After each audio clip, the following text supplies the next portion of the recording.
How do you go from managing to leading? In the last video, we talked about the importance of a broader strategic perspective on what I call your invisible leadership resume, which is not the resume you're building over at LinkedIn. It's the way people experience you when you're working with them. This time we're going to talk about another aspect of your invisible resume, which is your leadership presence. But I'm going to challenge you to think a bit differently than you probably are, which is that your leadership presence isn't about what you do. It's about how others feel when they're working with you. When you're working with other people and they're feeling inspired, motivated, smarter, competent, successful, then your leadership presence is working for both of you, and it's working for the benefit of the business as well.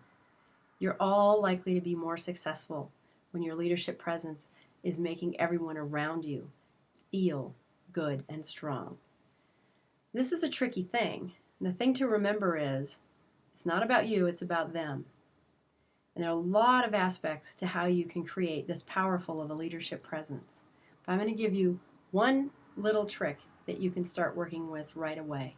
And that is the power of possibility and the ability to reframe problems into possibilities.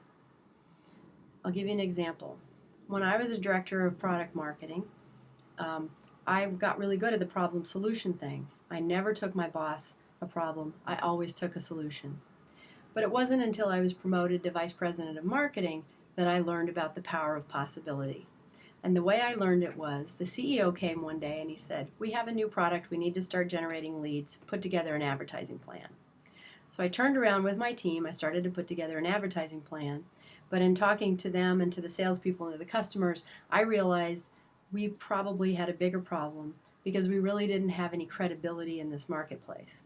And all the advertising in the world wasn't likely to impact our credibility. So I came back to the CEO with a slightly different solution. I created a possibility. And I told him what I had learned. And I said, I don't think an advertising plan is really going to solve the problem and drive the kind of leads efficiently that we need. I propose that we look at public relations as a way to solve the credibility problem first, start driving leads, and at a lower cost than we could do if we just went straight after advertising. So by reframing the problem from lead generation to credibility development and lead generation, I was able to put a new possibility on the table, which we did in fact pursue at lower cost than we would have with the advertising plan. And not only did we drive leads and generate credibility, we created brand recognition too. In the process, I looked smart, but I made the CEO feel smarter about my area of expertise. I made my colleagues better understand the mechanics of marketing and how that could work with their sales and operations responsibilities. We all got smarter. We all learned something about the business. And in the end, my leadership presence was enhanced because they all felt more confident in my ability, but in their own ability and in the business's ability to make good decisions in this particular area.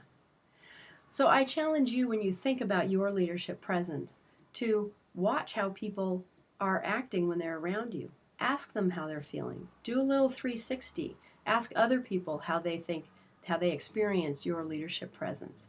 Get a coach. Make sure you invest in understanding how others are thinking and feeling about the work when they're working with you. In the next and last video, we're going to look at yet another dimension of your invisible resume. And I hope you'll work on your reframing and your leadership presence between now and then. But I look forward to seeing you in the last segment.